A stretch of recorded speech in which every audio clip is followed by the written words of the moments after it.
let's start with a very important section of botany, that is plant physiology. Plant physiology is very important in the sense that overall, although few chapters are deleted from here, but still approximately 5 to 6 questions definitely is going to be asked from this section. So this makes this very important. Also, this section plant physiology, which has photosynthesis and respiration as a chapter, in these two chapters, a lot of mechanisms are there which you need to understand very well. So that make this section very important. Now, we will start with this section with the chapter photosynthesis. Before getting into photosynthesis, if we see, this is the introduction part. You can see Melvin Kelvin. Although we will discuss about Melvin Kelvin in chapter photosynthesis also, but just quickly give me an introduction of Melvin Kelvin. Melvin Kelvin is a scientist who worked to find out the C3 cycle, which is also called as the Kelvin cycle. Now, in this cycle, he has find out the pathway of CO2 fixation. And this he did using C14 isotope. And this C3 cycle or Kelvin cycle is a part of dark reaction of photosynthesis. We will see that in detail. So just remember that Melvin Kelvin is related to the finding the carbon pathway in C3 cycle, also called as the Kelvin cycle. If we move ahead, then this chapter photosynthesis in the first paragraph. So here the main aim is to move you through the NCERT specifically, because many of you find difficult to read NCERT and which part you should focus on. So that's why I'm focusing it through NCERT only. So if we see this first paragraph, so in this first paragraph, there are few points which are important. So first here, this is an introductory paragraph. So they are just giving you introduction about photosynthesis, that the green part of the green plants are autotrophic in nature. Now here one line is given and that confused many of you. For example, this line, the autotrophic nutrition is found only in plants. Is it a correct statement? When I say this statement, then it is not a complete statement. How can we say only, right? So this is not a complete statement. Remember, photosynthesis is found along with plant. It is also found in cyanobacteria. It is also found in protista, some of the member of protista. So that's why this is not a correct statement. Probably they might be considering here plants means the earlier concept of plant, not according to the 5 kingdom classification. So let's say if you get a statement that autotrophic nutrition is found only in plants, this statement is totally wrong. Now, coming to the next important term, here there is a term given, physico-chemical process. So photosynthesis is a physico-chemical, means it is a physical process also and a chemical process also. Conversion of light energy from one form to another form of energy. That is, light energy is converted into another form of energy. So that is an example of physical process. But the redox reaction which is taking place in this process, it is an example of chemical process. So that's why it is a physical plus chemical process. So it is called physico-chemical process. Now, then it says that photosynthesis importance. So of course, photosynthesis is very important. So it has two very important importance of photosynthesis are, the first one, it acts as a source of food, and the second one is it act as a source of oxygen. So the two benefit or two outcome of photosynthesis, it gives us food and it gives us oxygen. So food and oxygen are two most important function of photosynthesis. Now, these two functions are with respect to humans. For us, these are the two functions of photosynthesis. Now, moving ahead. So in this chapter, it starts with, after introduction, they have first talked about some of the early experiments. So here, one by one, we will be discussing early experiments when nothing much was known about photosynthesis. So this early experiments starts with the variegated leaf experiment. Now, as per NCERT, if you see here, as it is given, a variegated leaf experiment. So here it clearly says that there is a leaf, and you cover the leaf, half of the leaf you cover with a black paper so that light could not fall in it, and half of the leaf light is falling. We will see that this part give negative iodine test and this part give positive iodine test. Positive iodine test means starch is present, and starch is present means photosynthesis done. Starch present means photosynthesis is present. Now, this simple thing explains that wherever it is not covered, negative iodine test, so no photosynthesis. Now, this is what is given in your NCERT, right? But actually, when we see the variegated leaf experiment, then here, what it was found out that this is also and in some old book you will find it, that what is the outcome of variegated leaf experiment. So here what was that if a leaf is having some part which is green, let's say this part is green, and other part, let's say other part is non-green, Let's consider yellow. Let's consider these parts are yellow. Now, what you will observe that photosynthesis only take place in the green part of the plant, right? Only the green part of the plant will have photosynthesis. Now, why is it so? Because chlorophyll is required for photosynthesis. Required for photosynthesis. Or green part of the plant perform photosynthesis. Although a lot of knowledge was not there of pigment, but yes, it was found that green part of the plant will perform photosynthesis. So now you understood. Variegated leaf experiment, photosynthesis take place in the green part of the plant. Another outcome, this was done first, and then followed by this reaction in which it was shown that light is required for photosynthesis. Right? So these are the two aspects. So the first one is what? The green part of the plant perform photosynthesis, and second is the light is required for photosynthesis. So these were the outcome of variegated leaf experiment. Now, if you read here, on testing these leaf for presence of starch, it was clear that photosynthesis occur only in the green part of the leaf and in the presence of light. So there are two outcomes here, green part and presence of light. Is it 100% clear? So see, in the early experiment, you have to simply remember the name of the experiment and their outcome. So if I say, what is the outcome of variegated leaf experiment? So you will say photosynthesis occur only in green part of the plant and in the presence of light. Now let's move to the next early experiment. Half leaf experiment. This experiment is also to some extent similar to the earlier one, but some variation is there. What he has did, he has taken a let's say a test tube, right, or a Yes. glass test tube, and what he did in this test tube, he has inserted the leaf in such a way that half of the leaf is inside the tube and half of the leaf is outside the tube. Understood this? Yes, sir. In the half leaf experiment, half of the leaf is inside the tube and half of the leaf is outside the tube. So what it means that the half of the leaf is exposed to the air, whereas the other half of the leaf is inside the jar. Now this test tube or this jar is sealed, means air cannot go inside or air cannot come outside. Right? It is sealed with the help of wax. Right? Now inside they have put some small amount of KOH. What they have put? KOH. Now, this KOH has a property that whenever there is a KOH, as it is mentioned here, KOH absorbs CO2. So, KOH, what it will do? It will absorb CO2. Now, it absorbs the CO2. So, will there be any CO2 inside the tube? No, so sir. Inside the tube, there will be no CO2. But the outside part of the leaf, it is in contact with air. So, means this is exposed to CO2, right? And the inner part is not exposed to CO2. Now, if there is no CO2, what again was observed? That the inner part of the leaf, this inner part of the leaf, it shows negative iodine test, right? Whereas the outer part of the leaf, it shows positive iodine test. Means what? Photosynthesis is take place outside the leaf, and the inner part of the leaf there is no photosynthesis. So what will be the conclusion of this experiment? So the CO2 conclusion of this, right. So CO2 is required for photosynthesis. So the conclusion of half leaf experiment is CO2 is required for photosynthesis. Then this experiment, see, Joseph Priestley experiment. This you can see the diagram over here. Right now, in this diagram, Joseph Priestley, just I will tell you the process of the experiment, and then in the end, I will explain the conclusion. Right. So what he observed that when there is mice kept with the candle, here you can see after some time the mice died. The mice died after some time, and the candle also get exhausted.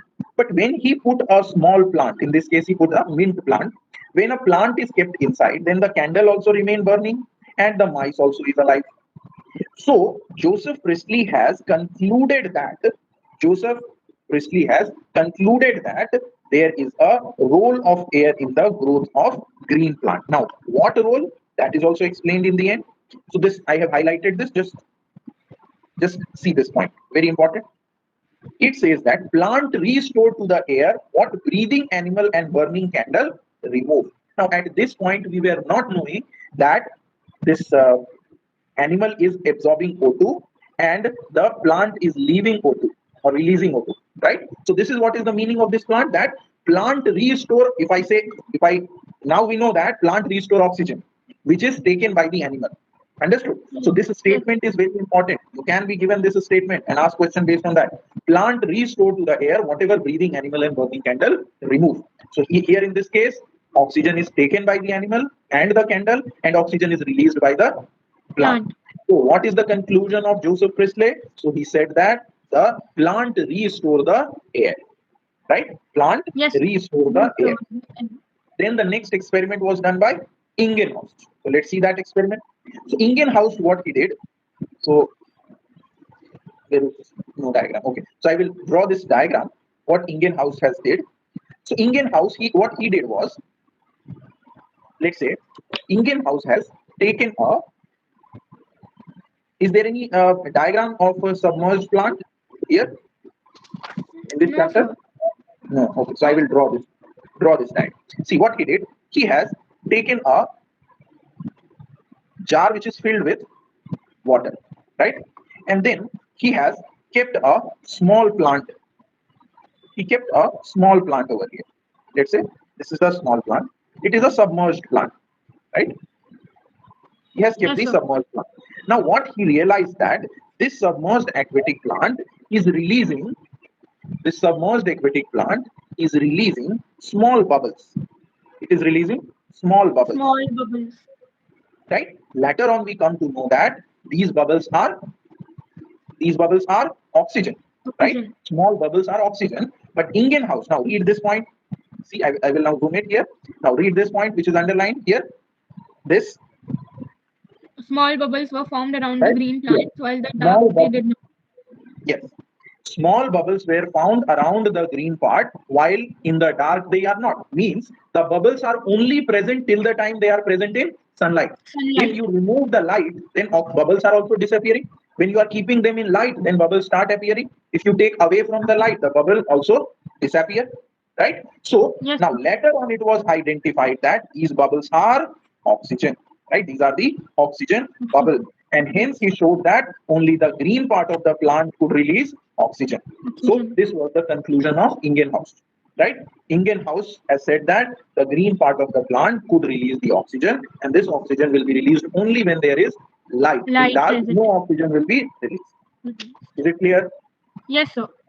Then the next experiment. Now again, next is von Sachs. So Julius von Sachs. Now you just remember the name, and very simple. He has concluded that glucose is usually stored as starch. Very simple. Glucose is stored as starch. Yes. Is it clear? Yes. Then next is the Engelmann. Now this experiment is comparatively very important. The Engelmann experiment. So this I will explain it in a little detail. So now here let's observe that Engelmann, what he did, he was interested to find out that now we were knowing that okay, photosynthesis requires light, and in the presence of light there will be photosynthesis. Now by that time it was already known that light is a spectrum, right? It was known that there is a spectrum, and spectrum means they have 7 wavelengths. Spectrum means they will have 7 wavelengths. And wavelength means 7 color, right? So now Engelmann was more interested that in which color the photosynthesis is maximum, right? In which color rate of photosynthesis is maximum, and that is called action spectra. Because he studied about the rate of photosynthesis, so we say that who first studied the action spectra of photosynthesis? So we say it was the Engelmann. It was the Engelmann. Let's see exactly what he did. So his purpose was to study the rate of photosynthesis at different wavelengths. So he took a green algae. Remember, these all are questions from where direct questions are asked. Green algae. So if I ask you, Engelmann worked on green algae. What is the name of the green algae? Cladophora. Right? So remember, why he took green algae? Because green algae perform photosynthesis, right? So to study photosynthesis, he chose green algae, Cladophora. Now, what is the characteristic of Cladophora? Cladophora is a filamentous green algae, right? Cladophora is a filamentous green algae. Now, what he did, he exposed this green algae with different color. He exposed it with different color. So I'm representing these color with Vibgyor. These are the 7 color or 7 wavelengths of different type. Then what we Yes, did, sir. now what we know, that fine, you are exposing somewhere and it is not overlapping. Remember, I'm writing it in this way, but they all are having different compartment, right? Like this. One place only violet is there, indigo is there, blue is there, green is there. They are not overlapping with each other, right? So Yes, sir. now to study that where the photosynthesis is more, let's say for example, let's say blue color, more photosynthesis means what? At blue region, you will see more oxygen. More photosynthesis means more More. oxygen. Less photosynthesis means less oxygen. Less Now, oxygen. to detect the oxygen, he has used a aerobic.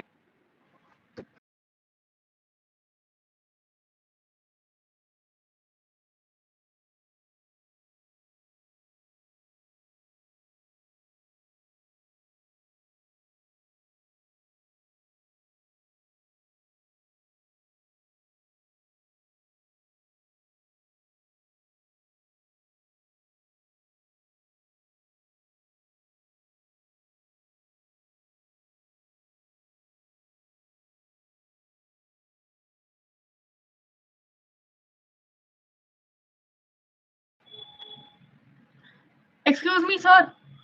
Accidentally, you muted yourself. Okay, so just I will repeat once again. Okay, so this I understand. I have explained that green algae, cladophora, right? Green algae, Yes. cladophora. He used 7 colors. Now, to detect the oxygen, he has used aerobic bacteria. Now, wherever the photosynthesis will be maximum, more aerobic bacteria will be found.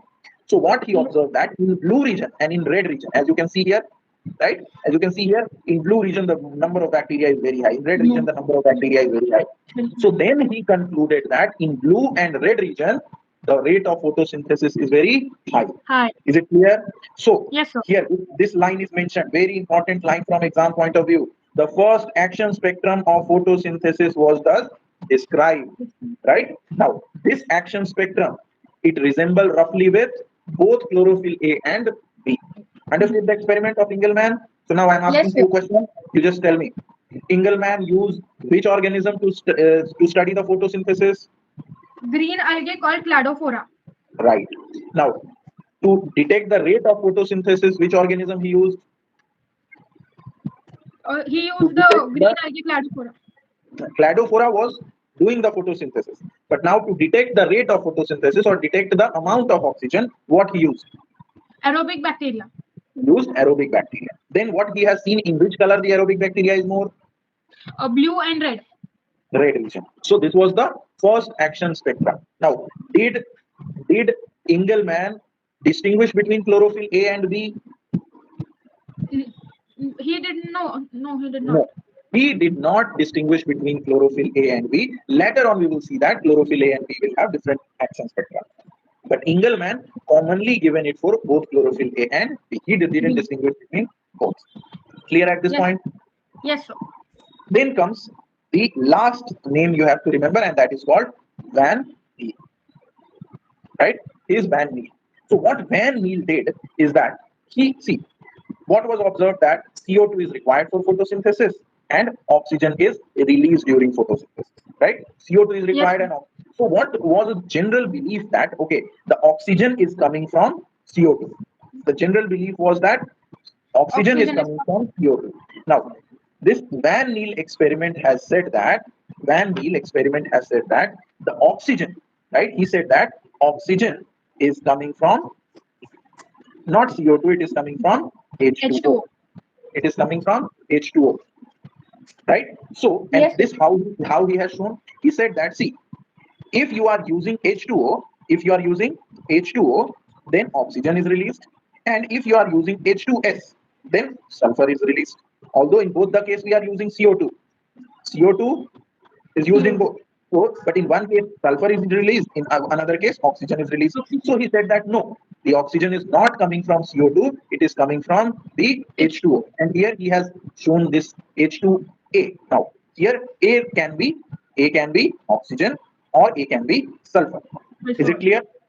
Yes. Now if A is oxygen, then what will be released? Oxygen. If A is oxygen means it is H2O, then oxygen will be released. And if it is H2S, then sulfur will be released. Sulfur will be released. Is this point clear? Yes, Right? sir. Okay. So here, lastly, one more point is there. So here, the last line of this paragraph. The O2 released from water, this is proved using a radioisotope technique. So one way to explain it is was this. Another way was the radioisotope O18 was used, right? And Yes. once what was done, H2O, the oxygen is labeled with O18, and the CO2 oxygen remains the same, that is O16, 16. right? Now, Yes. the thing is that if oxygen is coming from H2O, then this O2 should be O18, or if it is coming from CO2, this O2 should be O16. Now it was found that the H2O released is O18. It is not O16, and that this also confirmed that the oxygen is coming from H2O. So just remember this point, that there are two ways. One is this, and another is using the radioisotope technique. Also, it was, and which radioisotope was used? O18. Is this point clear? Yes, sir. Okay. So now let's move ahead. So all the experiment part was now covered. So in that, how you will remember it? How you will remember it? So just I am now summarizing it. Now I am summarizing it. First point. First experiment we seen was very variegated leaf experiment, right? Second Yes, sir. experiment was half leaf Well, experiment. experiment. Third was Joseph Priestley, right? Yes, sir. Fourth experiment was Indian house. Jan Indian house. Indian house, right? Then Von Sachs, Walnuts. right? Von Sachs Yes. experiment was there. Then the sixth one was after that. Engelman. Then comes the Engelman, and lastly the seventh one was Van Neal. Van Neal experiment, right? So what was Yes. the conclusion of variegated leaf experiment? Photosynthesis, starch is prepared. No, it was, the conclusion was light is required. Starch, of course, will produce photosynthesis will produce a starch, but the main conclusion was the Light. photosynthesis will take place in the presence of light. That was the main conclusion. If light is present, there is photosynthesis. No light, no photosynthesis. Half-leaf experiment says that CO2 is required for photosynthesis.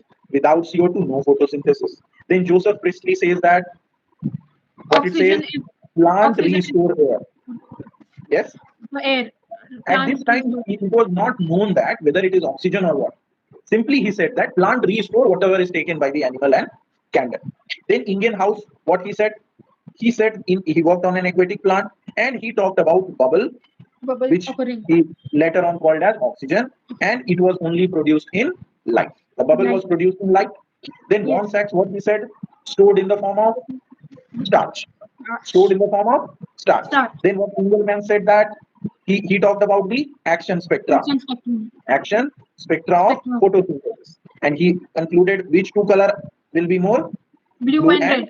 Red. Photosynthesis will be maximum in blue and red. And then Van Neal has said that O2 comes from O2 comes from H2O. H2O, right? And for that he has used H2O to explain, and later on it was also explained by radioisotope O18. So I think this summarized everything. All the scientists and everything is summarized. So just remember in this way only. Name, conclusion. Yes, here you need to focus on these two, Engelman and Van Neal. These two, you need to go through all the details just I have explained. Rest other just name of the experiment and the conclusion is also fine. Is this point clear? Yes, sir. So now let's move on. So then the next thing comes is, what is the site of photosynthesis, right? If I ask, what is the site of photosynthesis? So let me erase this part.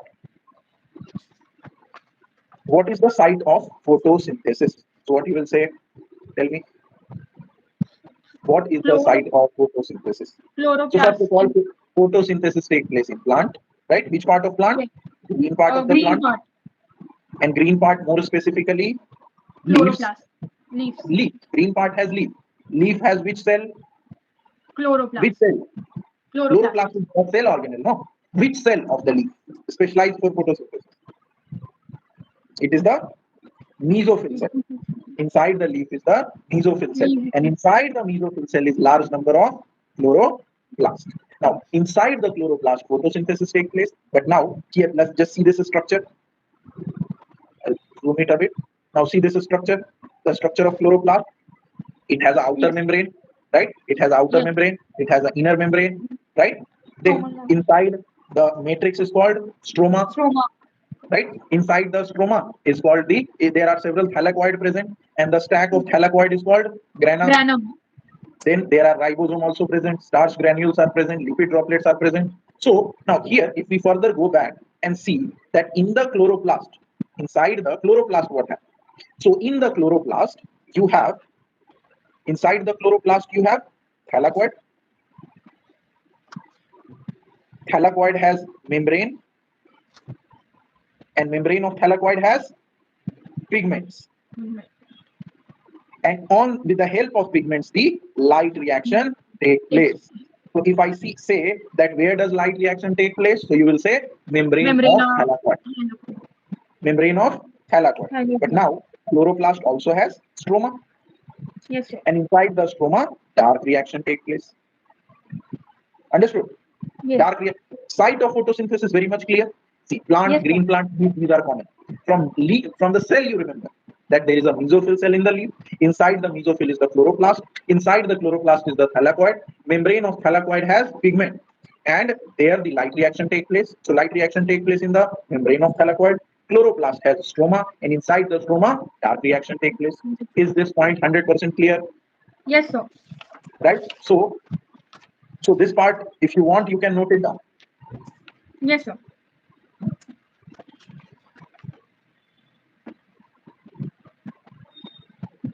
Done, sir. Okay. So now let's move ahead.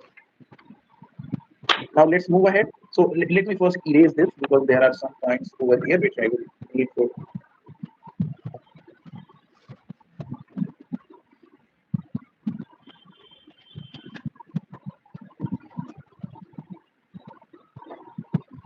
Okay. So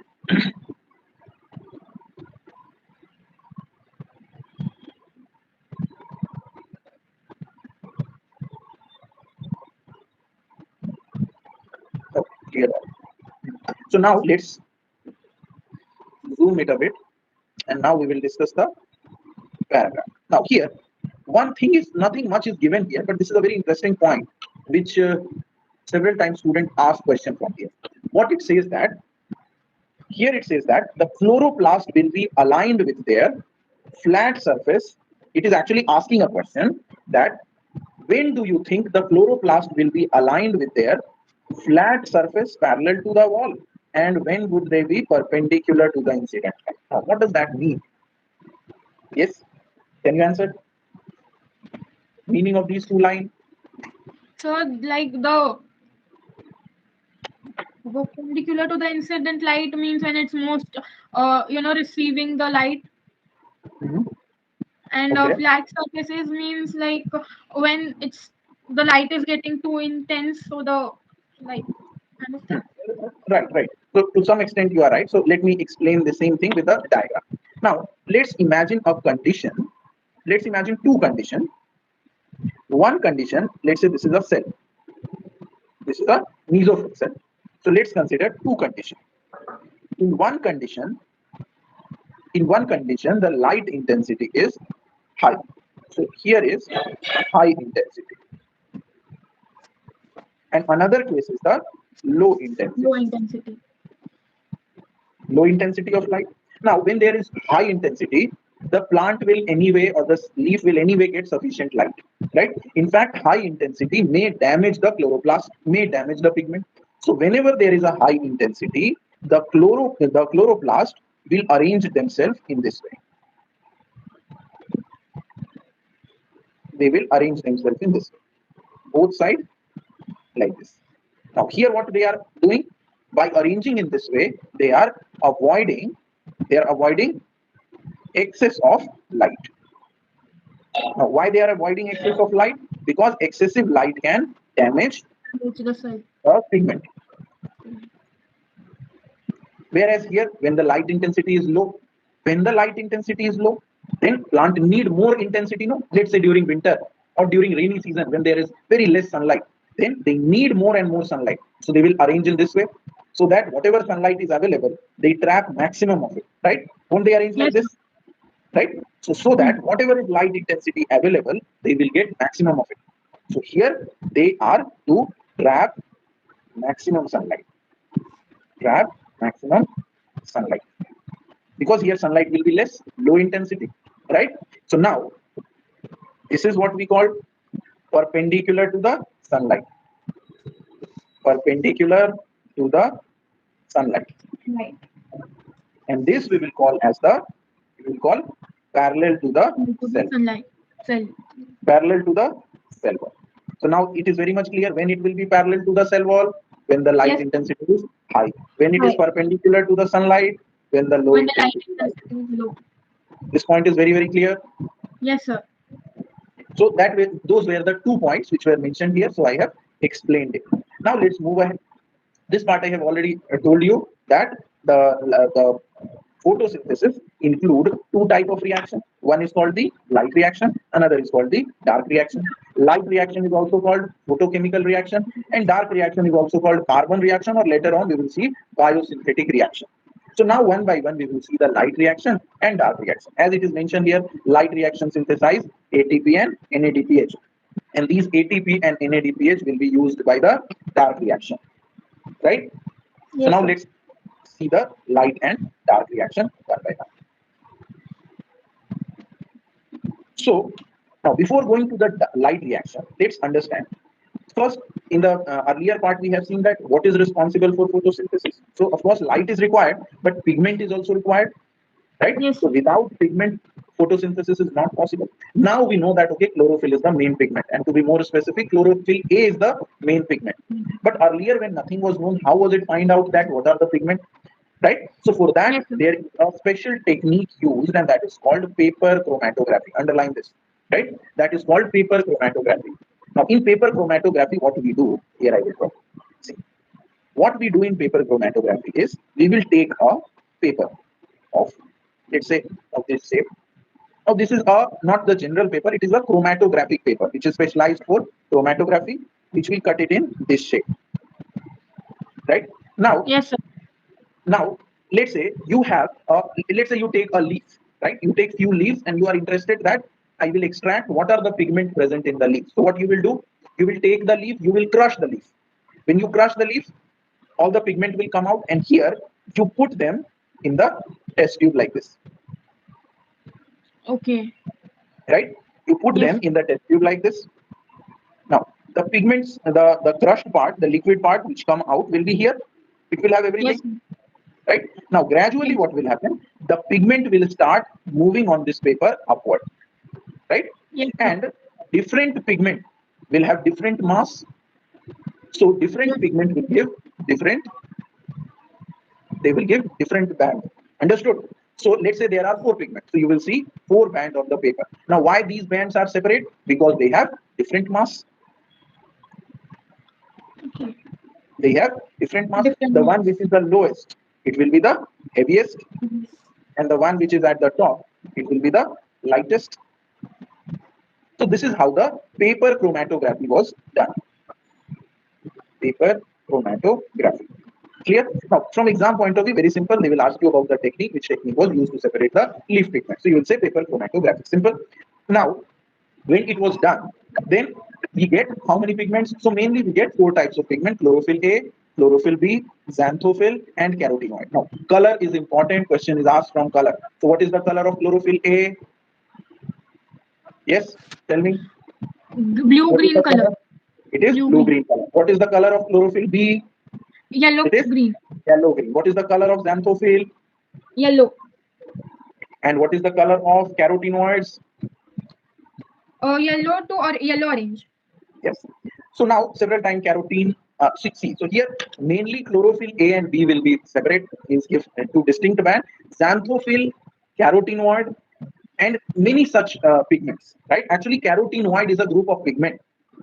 Sometimes you see carotene also mentioned. Right?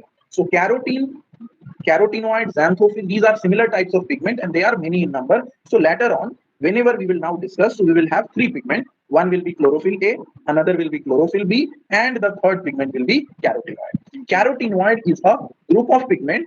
Here it will have all the pigments. Xanthophyll also, some characteristics are different, but we will simply consider them carotenoid. Understood? So now Yes. these pigments were present. Now the question will come that now they started thinking that okay, these are the pigments. Now which pigment is responsible for photosynthesis, or which pigment has more role in photosynthesis? Before that, they started, now just like any pigment, these pigment will also have a characteristic of absorbing the light, right? So here also, so then it was for find out that what is the absorption spectra. So here the first one you are seeing, this is called absorption spectra. Now every pigment has the tendency to absorb light at a certain wavelength, right? At a certain wavelength. Now these, what kind of light are they? They are visible light, right? Visible light. What are the wavelength of a visible light? Tell me, wavelength of a visible light. It is 400 to 700 nanometer. Remember this, right? This is also called as photosynthetically active radiation, PAR, right? And they come under visible light. Now, so what it was observed, that there is chlorophyll A, there is chlorophyll B, and there is carotenoid. Now, here, see this diagram. From here, you should be able to easily identify which one is chlorophyll A, which one is chlorophyll B, and which one is carotenoid. How to identify? See, chlorophyll A and B give similar type of appearance, isn't it? Yes. Both have two peaks. Both have two peaks. See, first observe chlorophyll A. Chlorophyll A is of which color line? Light blue. Let me zoom it a bit. So now, if you see it here, this is light blue. Now, can you observe that there are two absorption peak in the chlorophyll A? Two absorption Yes. peak is there, right? Similarly, Yes. can you observe chlorophyll B also have two absorption peak? Yes, sir. But what is the difference? The difference is, see, the first peak of chlorophyll A and first peak of chlorophyll B, which one is a higher peak? Chlorophyll B. Chlorophyll B. On the other hand, the second peak you see, chlorophyll A and chlorophyll B, which one has a higher peak? Chlorophyll A. Chlorophyll A. So the first peak, chlorophyll B is higher. Second peak, chlorophyll A is higher. A is Another higher. thing, see, the first peak of chlorophyll A and chlorophyll B is, and the second peak of chlorophyll B. The first and second peak of chlorophyll B is between the first and second peak of chlorophyll A. Is it clear or not? Once Yes, again, I'm sir. repeating. The first and second peak of chlorophyll B is in between the first and second peak of chlorophyll A. So in this way, you Yes. can easily distinguish between chlorophyll A and B. And now the third one left is the carotenoid. So this is how we see that in which wavelength these pigments show absorption. Is this point clear? Yes, sir.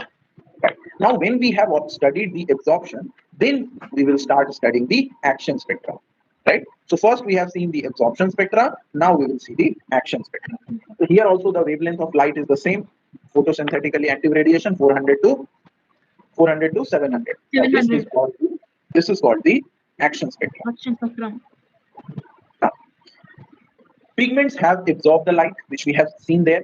Now, Yes. our aim is to see in which wavelength of light the photosynthesis is very high. Right? As you can see here, at different wavelength of light. See here, these are the different wavelength. At different wavelength of light, photosynthesis was measured. Then it was found that there is a point here, photosynthesis is very high, and then there is a Drop. here also there is the photosynthesis is also very high. So Yes. now, can we say that we can call it action maxima? Right? There Yes. are two action maxima here. Yes. If we see the Yes. action spectra, we see two action maxima. Means at these two wavelength, it is the rate of photosynthesis is maximum. Now, is this any way related to carotenoid? No, right? Carotenoid. Now, this action, there are two action maxima. Chlorophyll A has how many absorption maxima? 2. Chlorophyll A has how many absorption maxima?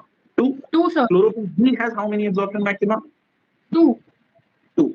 So action maxima is also 2, and chlorophyll A and B both have absorption maxima 2. So now carotenoid is out of the picture. Now the confusion is between chlorophyll A and chlorophyll B. So what was done? This action maxima and absorption maxima was overlapped. When we overlap it, then what we observed here, see, when the action and absorption maxima was overlapped, Then what was found that it is the chlorophyll A which matches with the action, rate of photosynthesis, action spectrum. right? Action spectra of photosynthesis and absorption spectra of chlorophyll A. Absorption spectra of chlorophyll A matches, right? So Yes. what we are concluding here, that the absorption spectra of chlorophyll A matches with the action spectra of photosynthesis. Is this point clear? Now, Yes, sir. so that is why, because the absorption spectra of chlorophyll A matches with the action spectra of photosynthesis, we consider what we consider. We consider chlorophyll A as the major photosynthetic pigment. Major photosynthetic pigment. So now, one question which comes, that which is the major photosynthetic pigment? You will say Chlorophyll A. chlorophyll. This everyone knows. But if I ask you how and why you are saying that chlorophyll A is the major photosynthetic pigment, then what you will say? Because sir, if we see the graph of chlorophyll A, it is equivalent to the graph of action spectra, means rate of photosynthesis. So we can say that as the chlorophyll A level increases, the rate of photosynthesis also increases, and vice versa. Point is correct. But see, whenever I ask you this question, so this is the point which you have to mention, right? What you will mention? The absorption spectra of chlorophyll A matches with the action spectra of photosynthesis. That is why chlorophyll A is the major photosynthetic pigment. Now here assertion reason question can be formed, isn't it? If I say assertion, the chlorophyll A is the major photosynthetic pigment, and reason. In reason, I say the absorption spectra of chlorophyll A matches with the action spectra of photosynthesis. This is also correct, and the explanation is also correct. So assertion and reason are correct. The explanation is also correct. Till here, everything is clear? Yes, sir. Okay. So we will stop here today. Go back. So I have a doubt. Yes. I have a doubt. Yes, Sir, in this graph, is there a reason for the amount of chlorophyll A to decrease suddenly? Amount of chlorophyll A, this part you are telling here, this just a second. You mean to say this part where this is low? Yes, sir.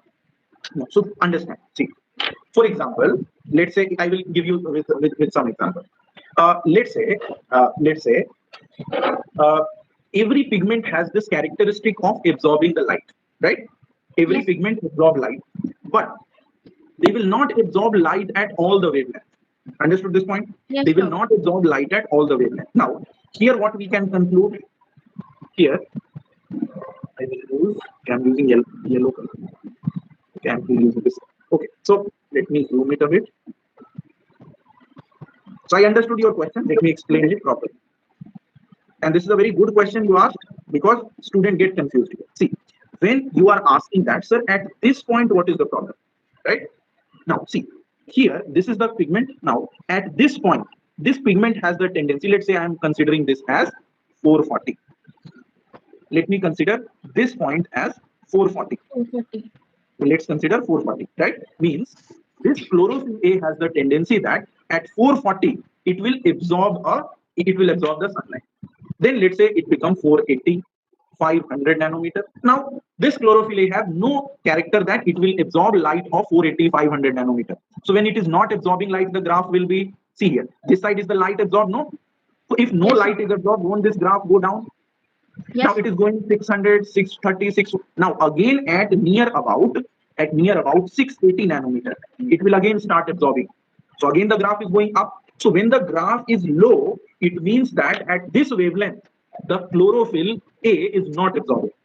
And when the graph peaks, means now at this wavelength, the chlorophyll is absorbing. So can we say that chlorophyll A has the tendency to absorb light at two wavelengths?